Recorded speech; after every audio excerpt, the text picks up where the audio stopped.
My goodness gracious, it is already 2024. Yep, it is 2024 and the world hasn't come to an end yet, even though in just a few short months, I will have been on the YouTube platform for 10 years.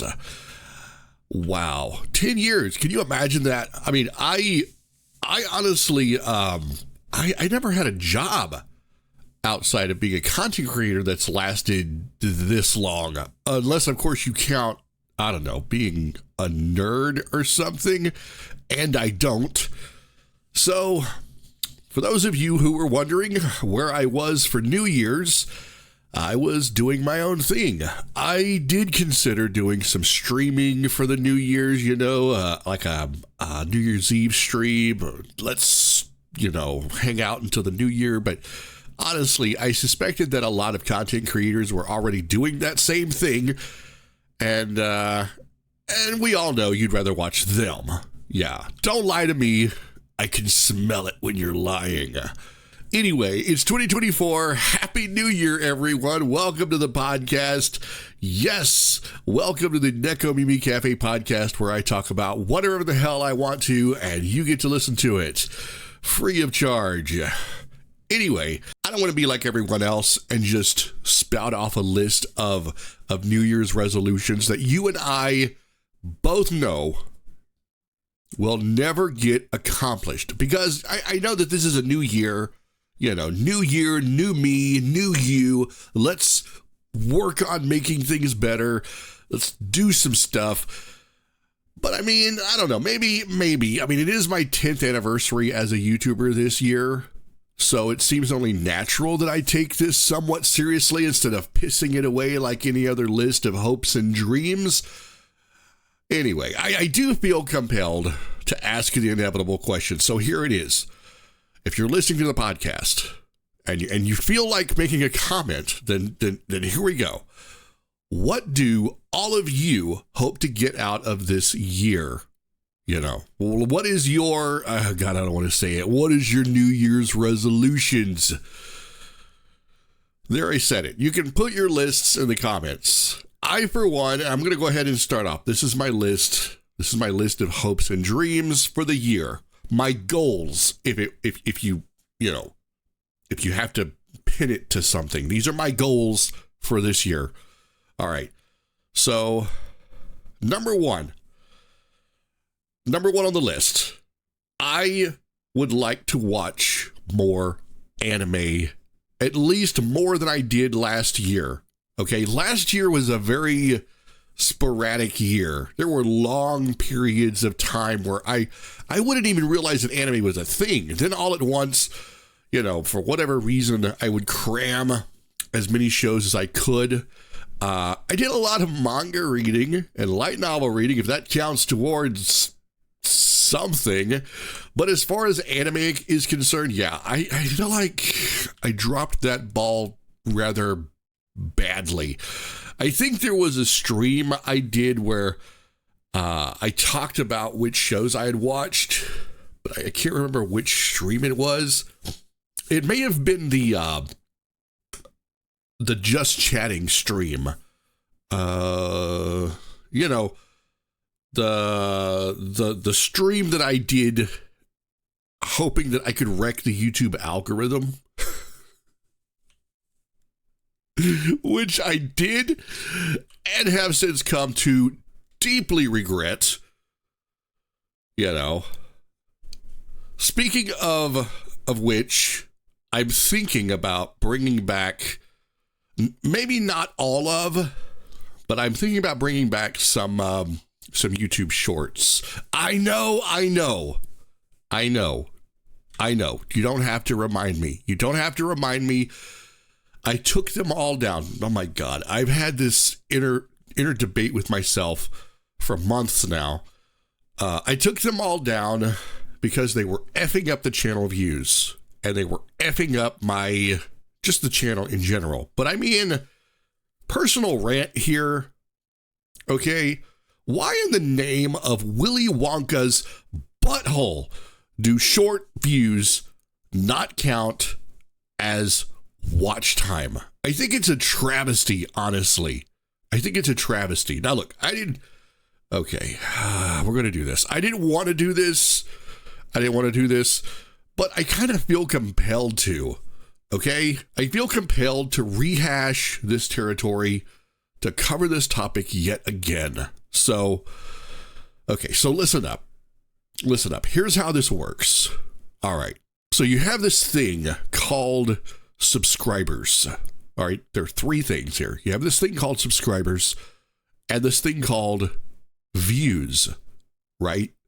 And this other thing called watch time.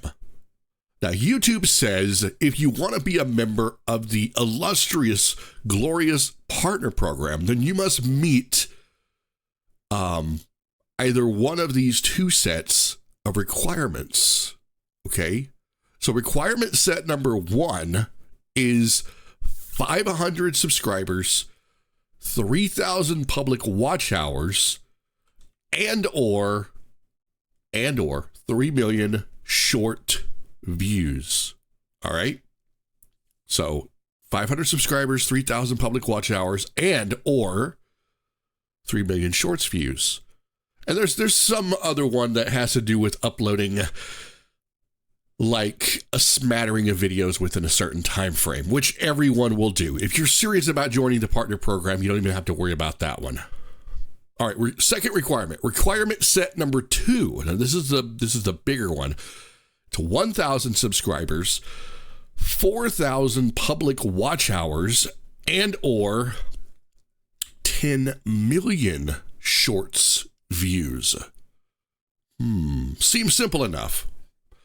But what this does is it sort of creates two different types of YouTube content on your channel for two completely different types of viewers and or content consumers. You have the long form viewers and you have your short form viewers. Two camps, two groups of YouTube viewers, right? Just imagine if you had if YouTube viewers were split into two categories, or they each had their own country, their own nation, their own army, okay? Their own army that they represented. You'd have your army of the long form and your army of the short form. And inside each of these is their own little biosphere, their own community, all right? So here's how this works. Your short form viewers are going to hit your short views, and they're going to watch them a time or two, and then they're going to move on. Or they're going to scroll right past them to something else that caught their attention. It's brutal. You may be lucky and get a few dozen subscribers from a well-made short, or you may get a few thousand subscribers and, well, heck, you could go absolutely viral. But remember, subscribers are just one part of the process. And this is where, if you have a modest, small YouTube channel like I do, it can all go tits up very quickly, all right? Because YouTube Shorts don't count toward public watch time, all right? There isn't even an analytic for it. There used to be, but they removed it because they didn't want people getting their hopes up because, you know, you made a 1 minute video that 6,000 people watched, and suddenly you've got 6,000 minutes. What? Wait, what? What is that? What does that equal to? That equals to hours. That equals to hours. So they didn't want that, which is dumb, I think. So they wanted views. So yeah, there isn't an analytic for it. So if you want to make, all right, if you want to make at least one short, all right, if you make at least one short, let me rephrase this. If you make one short a day, every day, and I mean a real banger every day, and this short video gets, let's say, I'm going to be modest, and it gets 4,000 to 5,000 views, all right, before it drops off. even if it's stacking up on new subscribers, just raking in subscribers, every video gets 30 new subscribers. It's not going to get you into the partner program. And here's why. Shorts viewers don't watch long form content. Now, for the sake of this argument, I'm going to say short form content, 1 minute long videos. Long form content, longer than a minute. We're going to say 3 minutes to 10 minutes. We'll even throw in live streams, live stream VODs. They count as long form content. They shouldn't, but for the sake of this discussion, they will. Okay? All right. So the whole idea behind shorts, everyone is saying, go to any YouTube self-help guru, right? And they'll be like, shorts is where it's at. That's what's going to grow your channel. But now they're sort of singing a different tune once they've realized that ad revenue for shorts is really small. But anyway, that's a different topic. But the whole idea behind a YouTube short is that it's going to entice new subscribers and viewers to come to your channel and check out the other content, right? I mean, that's ideally what we want. And viewers that watch long form content should be interested in watching your shorts back and forth. Ideal world. But in reality, I think it's something less than 20% of shorts viewers that come to your channel and watch other stuff. Because most of the time these guys are they're really busy. They're scrolling as fast as they can. They find something interesting and they move on. All right. That's a completely different breed of YouTube viewer. It's a completely different breed. All right. So unless your other long form content is just like bang, bang, bang, so amazing, and it sort of matches what, these short form viewers watch, they're going to leave early. They're going to click on your channel. They might click on that one long form video and they're going to see you having a discussion about something that's not that thing, that highlight that they saw, because they want all of the videos to be just like that one thing. They're going to leave within 5 seconds because their time is limited, right? And it's going to devastate your channel's analytics. It changes who YouTube pushes your new content towards, right? So you've got these people that have subscribed that are watching these highlights, these shorts. So you make a video talking about, let's say I made 20 short videos talking about Destiny 2. So I've got a bunch of Destiny 2 fans watching my shorts, but I've made a long form video talking about Starfield or Minecraft, or dare I say it, Fortnite. Oh, yeah. Right? So they click on my other video, or I make a video about Fortnite and it gets recommended to them. And they're like, hey, that Gruzbee guy, yeah, I remember that short I watched. So they click on it, right? Ew, what's this Fortnite crap? They click off and YouTube remembers that. And it's like, oh, crap. No one is interested in your video, bro. Sorry. Dun, dun, dun. Try again. All right. Fair enough. We try again. So this is how YouTube shorts can really hurt your channel. Right? Yeah. So a small channel with a modest amount of shorts views and huge subscriber numbers, as a small channel, you're not going to get into the YouTube partner program unless you can get everyone to come and watch your other videos. It all comes down to this classic approach to YouTube, which is the simplest thing It all comes down to this one simple key thing: getting eyes on your content for as long as possible. So I'm somehow convinced.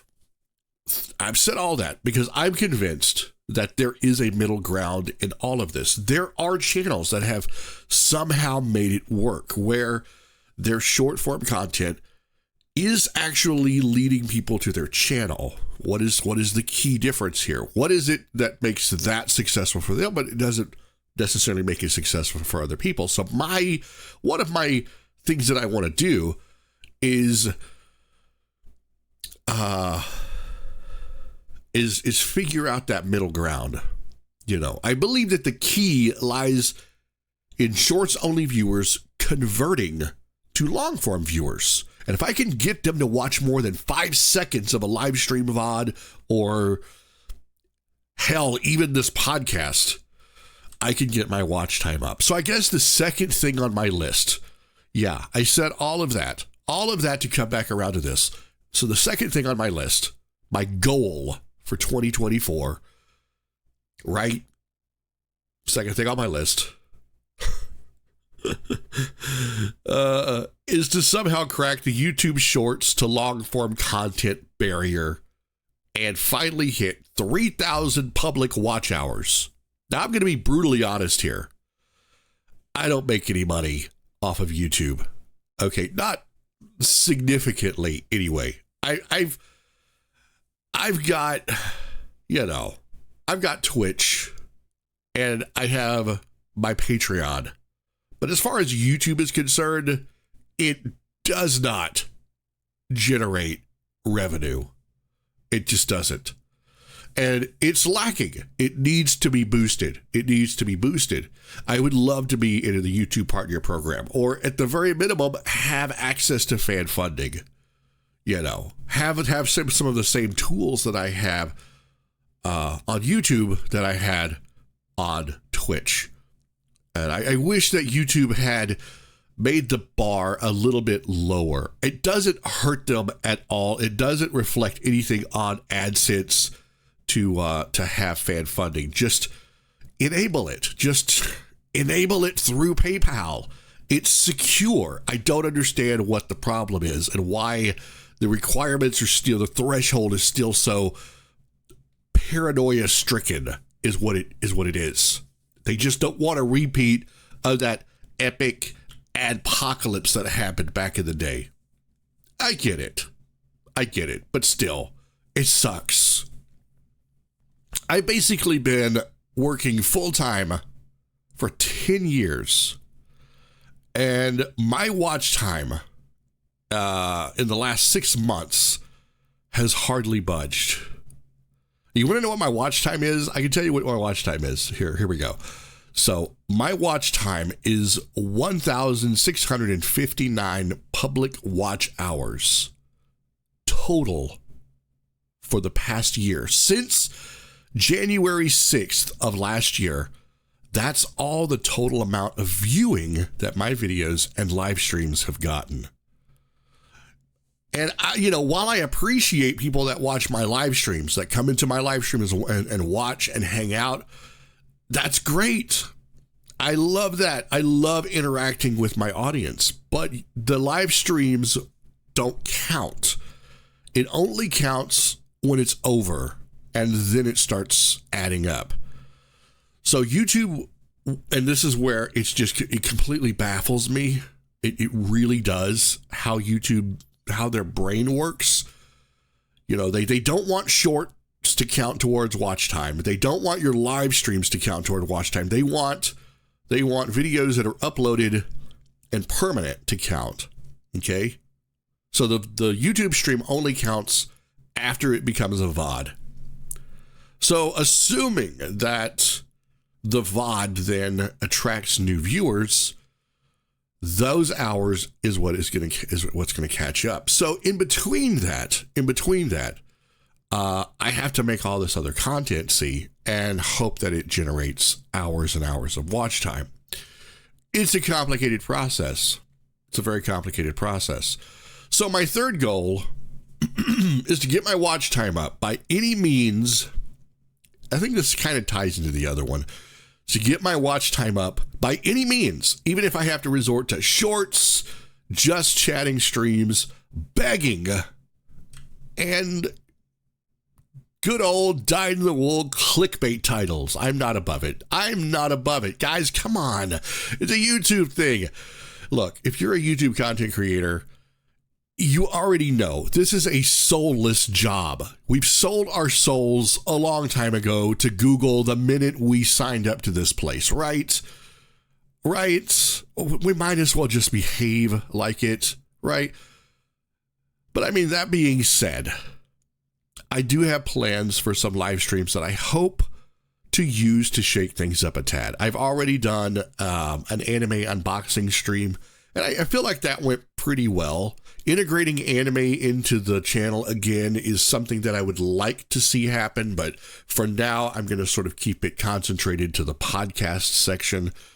You know, if I want to talk about anime, I can do that here. I can talk and talk and talk and rant and rant and rant for hours, and nobody cares. I'll leave the other part of the channel to other stuff. But yeah, I want to shake things up a tad. I hope that at least this year, I can grow the channel a lot more than I did in 2023. So, as for the last thing on my list of goals, I want to be more active. And this is something that isn't necessarily channel related, but it's sort of tied into being a YouTuber, I think, being a content creator. Because being a content creator is a very stationary job, right? I mean, come on. You know, you're a streamer. You know, I mean, it's easy for 6 hours, 10 hours to go by, and it's just you sitting in front of your keyboard and your monitor being sedentary. And I want to change that. I mean, let's face facts. I'm not getting any younger. And the more things I can do to keep the vehicle going, the better. You know, maybe this should have been at the top of the list, but like I said at the beginning, this isn't about resolutions. It's about goals. I think aiming toward a goal is better than some arbitrary placeholder reserved for some monumental feat, you know. Like, I think the difference between a goal and a resolution is I got to make this thing happen no matter what. And a goal is something that you can baby step toward. You can incrementally increase toward. I feel like a goal is a much more obtainable thing than just a, flat, I'm going to cold turkey do this thing, I don't know. It isn't about resolutions. It's about goals, right? So, yeah, we see it. We see it every year. All right. We see it every year. Just think back to all of the past New Year's, right? Let me throw some resolutions out there that you may have heard. All right. Here's one. I want to tackle the garage. I've actually heard that one. Whatever that means. Tackling the garage. Does that mean, I think the garage is like filled with crap. So they're going to finally tackle the garage. So they're going to use their New Year's resolution to clean their garage. Here's one. I want to lose 80 pounds. I may have even said that one myself. I want to lose some weight. Now, here's one I think maybe we might have all said, right? Here's a good one, too. I want to take up a hobby. You ever said that one? Chances are you already have a hobby. Taking up something else will just take up more of your free time. And that's one of the few things you rarely hear about. You rarely hear anyone mention, right? Like, when was the last time you heard someone set a New Year's resolution or a goal that was, this year, I want to have more free time. I want to drop half of the shit that I'm doing so I can spend more time relaxing and enjoying life. Here's one.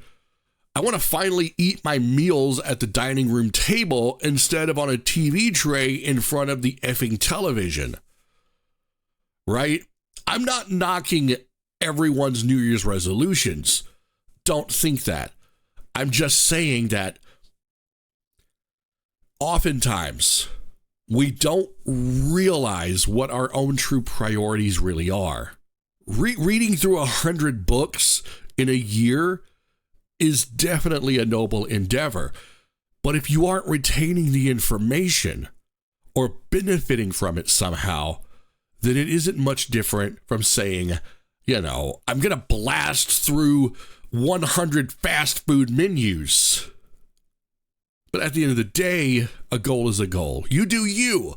If you want to suffer through the entire Taco Bell menu, you go right ahead. I might even pay to watch that on live stream. As for myself, I want to get more accomplished in 2024. I want at the end of the year to see some progress. Okay? Whether that's growing the channel, thinning the waist, being more active in my community, both online and IRL, and not feeling like I wasted months fretting over why my live stream series on Destiny 2 is doing great or not. Okay? I started this YouTube channel in 2014 because the people that I watched, the OG YouTubers, right? The real OG YouTubers, they made it look like a fun place to share my interests. I mean, Wheezy Waiter, the Vlog Brothers, Zay Frank, Kev Jumba, Rhett and Link, the Key of Awesome. And the whole place seemed like this mad dash free-for-all where you could experiment and be goofy. You could be outlandish, be yourself. And I just thought it was the most spectacular place ever. And the fact that people were making this their job literally blew my mind. My first ever video was recorded on an Android phone in one take and uploaded to YouTube using the phone app. And it took about 20 minutes to upload. Oh, that wasn't going to fly. So the very next day after work, my wife and I went to Target and I bought a budget Samsung point and shoot digital camera that would record in 720p, and it had the worst onboard microphone ever. It also needed like every light source in the effing house to pick up decent video. But that was where I started. Just some dumb 30-something dude recording videos about anime in his garage after work. Now it's nothing like that. The whole place hinges on this pristine commercial look, like, I don't know, like it was sponsored and paid for by some major studio. Everyone has 8K red cameras with multi-tracking audio equipment that would make the frickin' Skywalker Ranch envious. You have fake science channels, bogus cooking shorts, and my God, enough life hack videos to literally ruin your life. And somewhere in there is this channel. Still going. Same channel, just a way different face. So, anyway, that's all I got today, guys. That's all I got today. I hope you're all having a great new year. And I hope that whatever goals you set for yourself, whether that's in the form of a list of resolutions or a list of goals that you can achieve, I hope that you can get them done. Best of luck with that. Sincerely, Best of luck. We'll cheer each other on. We'll cheer each other on. How about that? Bet. We'll cheer each other on. So, anyway, yeah. Hope you're having a great new year. And if you are, you like what you see, you like Catgirls, be sure to like and subscribe to the channel. Check out the live streams and the VODs while you're at it. If you happen to get a chance. And of course, I will see you guys in the next episode of the Neko Mimi Cafe. Have a good one, and I'll see you later. Bye.